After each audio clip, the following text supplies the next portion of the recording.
Installez maintenant l'application Français dans le monde sur votre mobile. La radio en direct et tous nos podcasts partout avec vous.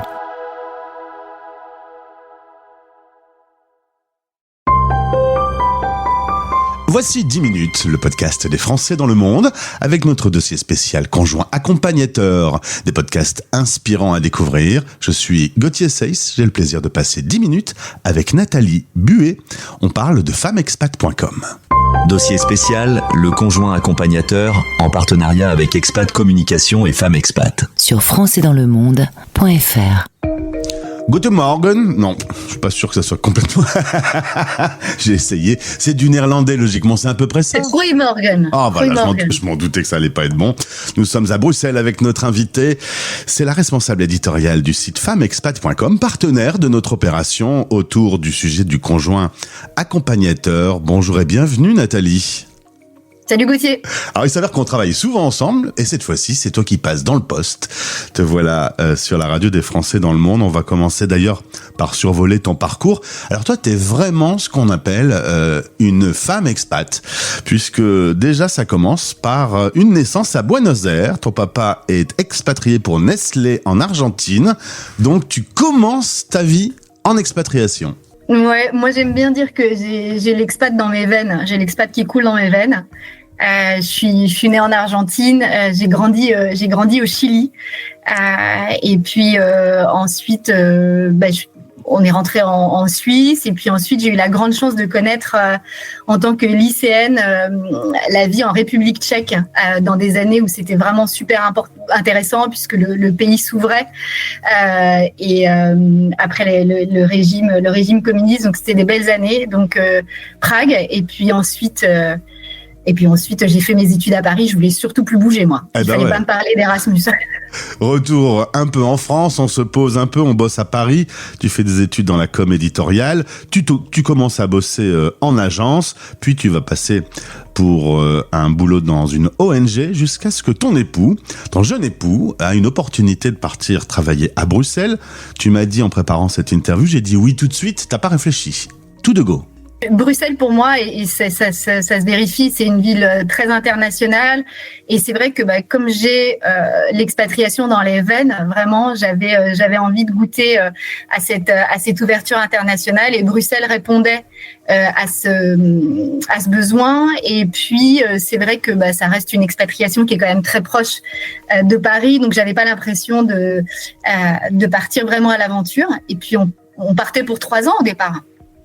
Mais vous y êtes toujours, hein. Je ne sais pas si tu as remarqué. Voilà.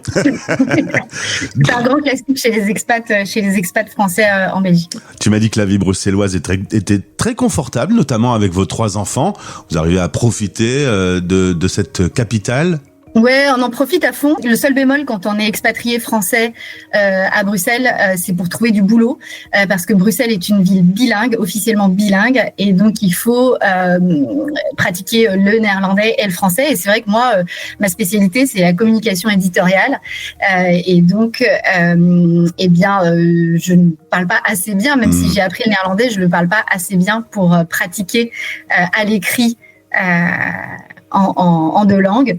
Et donc, c'est pour ça que j'ai accepté finalement très tôt. J'ai travaillé d'abord pour un magazine lifestyle français et puis à la rédaction. Et puis ensuite, j'ai accepté cette mission en full distanciel avec Femmes Expat, qui pose plein d'autres challenges aussi, puisque voilà, c'est quelque chose que pas mal de femmes expats connaissent aussi, d'être en full distanciel avec son client français. Alors, en tout cas, tu parles mieux le néerlandais que moi, visiblement, hein, vu le lancement de cette interview. Mais tu le pratiques quand même. À Bruxelles, on parle majoritairement quoi, du coup, quand on va dans un magasin ? Français. Mais c'est vrai que la règle, c'est le bilinguisme dans la ville. Si tu veux un travail en français, tu vas en Wallonie, et dans ce cas-là, c'est une autre règle. Alors, on est partenaire avec la radio des Français dans le monde et Femmes Expat pour ce dossier spécial conjoint accompagnateur. Et tu m'as dit, mais alors ça tombe très très mal parce que nous, les conjoints, c'est pas Femmes Expat. Bien sûr, si on est un conjoint expat et qu'on est une femme, bien sûr, on peut venir lire Femmes Expat, mais on le sait, les femmes sont encore majoritaires dans ce cas. Non, Femmes Expat, c'est vraiment le site de toutes les femmes en expatriation, quelle que soit leur situation, qu'on soit accompagnatrice, bien sûr, mais il y a aussi plein d'expats qui partent en solo, il y a des aventurières, il y a des étudiantes, il y a des retraités. Et pourquoi c'est important de le dire ? Parce que il existe des sujets spécifiquement féminins, sans équivoque, et que sur ces sujets, quand on est en expatriation, tout s'amplifie. Quand vous vivez une grossesse en expatriation, c'est une aventure dans l'aventure. Si vous voulez bénéficier d'une IVG, ça n'aura pas les mêmes conséquences quand vous êtes à l'étranger. Quand tu vois quitter tes enfants du nid, quand on est en expatriation, c'est pas facile. La distance fait quelque chose. Voilà, on peut en citer plein des sujets. La ménopause quand on est dans un pays chaud, n'en parlons pas. Bref. Avec tous ces exemples, je te montre déjà que tout ce qui est spécifique sur les femmes en expatriation, et nous, Femmes Expat, on est vraiment le premier média à s'y être intéressé puisqu'on existe depuis 2001. Alors c'est vrai que en expatriation, on a plein de questions, on n'a pas forcément les réponses. L'idée de Femmes Expat est de répondre donc spécifiquement avec l'angle d'être une femme. Ça reste en 2024 plus difficile de devoir avoir ce rôle de femme. Tu l'as évoqué, grossesse, enfant, job. Il y a encore du travail. Ouais, il y a encore du travail, mais ce qui est la bonne nouvelle, c'est que on est là, que femmexpat.com est là. Donc là, voilà, on a construit vraiment tout ce dispositif énorme qui est là au service des femmes en expatriation. Alors, on va s'intéresser quand même spécifiquement à la position du conjoint accompagnateur. On préfère ce terme-là à conjoint suiveur qui est régulièrement utilisé parce que, en effet, Nathalie, force est de constater que 90% des conjoints qui accompagnent, sont encore des femmes. Là, c'est pareil. L'équilibre 50-50, c'est comme à l'Assemblée. On n'y est pas encore. Ouais, mais on y croit. Sur le sujet, vous avez beaucoup de ressources, beaucoup d'articles, des podcasts, des guides, une newsletter. Vous avez vraiment une richesse éditoriale dans laquelle il faut puiser pour avoir réponse à ces questions. Ouais, exactement. Alors, on va commencer par mon chouchou, si tu veux bien. Parce que Femmes Expat, c'est d'abord un rendez-vous hebdo que nos lectrices adorent. J'en parle en premier parce que c'est vraiment le premier truc dont nous parlent les lectrices, c'est la newsletter du mardi. Donc, tous les mardis, depuis au moins 10 ans au moins, on s'invite par mail chez les Femmes Expat. Alors, parfois, c'est le vendredi aussi, mais ce rendez-vous, c'est vraiment notre petit chouchou. C'est pour vous dire, vous n'êtes pas seul, on est là pour vous et on sait que bientôt c'est les vacances, que c'est crevant, que bientôt c'est Noël, que vous allez avoir de la visite. On connaît en fait vos vies d'expat et donc nous on est là vraiment tous les mardis, on leur partage nos bons plans, nos découvertes, l'actu des expatriés. On a pensé à ce truc, on vous le montre, on a rencontré tel expat, on pense qu'elle peut vous apporter des idées, elle peut vous inspirer. Donc un seul mot, inscrivez-vous, vous serez pas déçus, femmexpat.com/inscription. Hyper facile et vraiment venez, ça c'est vraiment le petit chouchou. Et puis il y a aussi les réseaux sociaux justement pour prolonger un peu la newsletter, pour rester en contact, en lien, répondre à des questions. Ouais, tout à fait. Alors là on a une communauté Facebook, alors on va sans doute en parler à un autre moment de ton dossier, mais quand on est conjoint expat, le truc qui est vraiment challengeant, c'est que finalement très peu de monde peut comprendre ce qu'on est en train de vivre et c'est très difficile d'en parler. Et donc c'est pour ça que très tôt, nous Femmes Expat, on a mis en place une communauté Facebook, un groupe Facebook. Les expats finalement sont très souvent sur les groupes Facebook et là vous pouvez poser n'importe quelle question, un petit coup de gueule, un petit coup de cœur, tout de suite vous avez plein de femmes expats qui vous répondent. Donc ça c'est vraiment la communauté.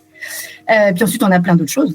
Il faut quand même remarquer, c'est déjà sorti plusieurs fois dans les interviews concernant ce dossier du conjoint accompagnateur. L'isolement, c'est ce qu'il y a de pire.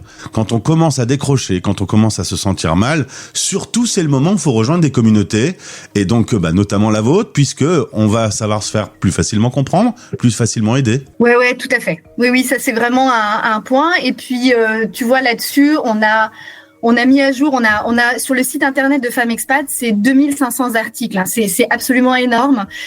En général, les gens sont très impressionnés quand ils arrivent, mais c'est vrai qu'on est on est en ligne depuis 2001, donc c'est vrai qu'on a pas mal, beaucoup de choses. Mais notamment, je voudrais signaler qu'on a mis à jour il y a pas très longtemps. On est encore en train de mettre à jour, mais on a les Vivres A.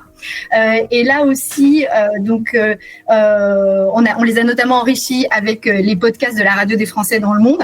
Mais là, attention, on a voulu faire hyper utile parce qu'on sait que les femmes expats, quand elles partent en expatriation, qu'elles se préparent, elles n'ont pas le temps de lire, elles n'ont pas le temps de vérifier toutes les infos. Donc nous, on a mis un petit peu d'infos, un petit peu de témoignages, mais on a surtout mis, et c'est pour ça que je rebondis sur ce que tu disais là, on a mis les groupes Facebook qu'il faut contacter quand on arrive dans sa ville d'expatriation. Donc ça, quand vous allez dans les vivres, vous préparez une expatriation à Melbourne, vous savez exactement qui il faut contacter.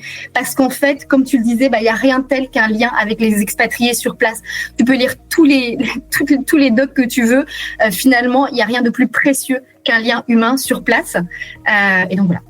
Nathalie, toi qui es née à Buenos Aires, qui est ensuite allée au Chili, en Suisse, en République tchèque, puis ensuite à Bruxelles, et maintenant responsable éditoriale depuis Bruxelles de FemmeExpat.com, tu as maintenant une vraie vue de cette vie en expatriation. Est-ce que ça évolue avec le temps ? Est-ce que notamment depuis que tu es à la tête de la rédaction, tu sens que, par exemple, le Brexit, je refais ma phrase, par exemple, la pandémie a fait évoluer l'expatriation? Ouais, tout à fait. Non, tout à fait. Mais les choses évoluent et c'est hyper. D'abord, les choses évoluent parce que les femmes expatriées elles-mêmes ont pris le sujet en main. C'est-à-dire que en fait, Alix en parlera mieux que moi dans les analyses des baromètres, mais aujourd'hui, elles sont à la fois moteurs.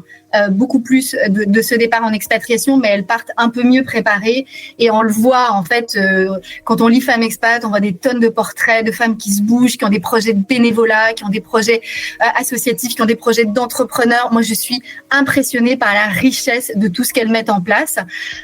Néanmoins, et c'est ce que nous on fait souvent, on dit souvent en fait dans Femmes Expat, c'est que l'expatriation, c'est une aventure géniale, mais on sait que c'est une aventure aussi qui nous rend un peu plus fragiles. Et en fait, toute la ligne éditoriale de Femmes Expat, c'est de dire, on sait qu'il y a des moments de fragilité, on sait qu'il y a des moments où vous avez besoin d'être soutenu, on sait qu'il y a des moments un peu moins drôles, et c'est tout ça dont on parle. On a monté 2 podcasts, on a 2 émissions de podcasts absolument géniales qu'il faut absolument aller écouter. Ça concurrence pas du tout la radio des Français dans le monde, parce que là on est vraiment dans du travail de longue haleine. Enfin vraiment, c'est du travail très long, c'est des podcasts de 20 minutes. Et là, on est allé rencontrer justement des femmes expatriées et elles vous parlent en fait de cette vulnérabilité. On a fait des cartes postales sonores cet été. On s'est fait vraiment plaisir.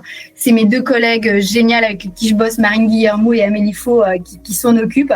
Et là, en fait, par exemple, si je prends les cartes postales sonores de cet été, on a 6 parcours de femmes dans 6 pays différents et en fait qui montrent chacune une facette de la vie. Alors je vais pas dévoiler ce qu'elles racontent, mais en fait ce qui est impressionnant, c'est qu'en fait ça marche comme des reflets de nos propres vies d'expatriés. Et c'est tout ça qu'on veut montrer dans Femmes Expat. Et c'est aussi pour ça qu'on édite des guides pour donner en fait des clés pour réussir cette expatriation et pour vous dire vous n'êtes pas seul, on est là, vous n'êtes pas perdu et surtout contactez-nous en fait. Parce que c'est comme ça que ça marche. Eh ben Nathalie, on pourra pas te retirer une passion et une vigueur sur le sujet de FemmeExpat.com, partenaire de notre dossier spécial. Beaucoup de ressources à votre disposition. Et sur le site de la Radio des Français dans le monde, vous retrouverez notamment des liens pratiques vers tous les contenus utiles sur cette thématique. Merci beaucoup. Belle journée à Bruxelles, sous la pluie du coup. Ouais, je te confirme. Français dans le monde, Français dans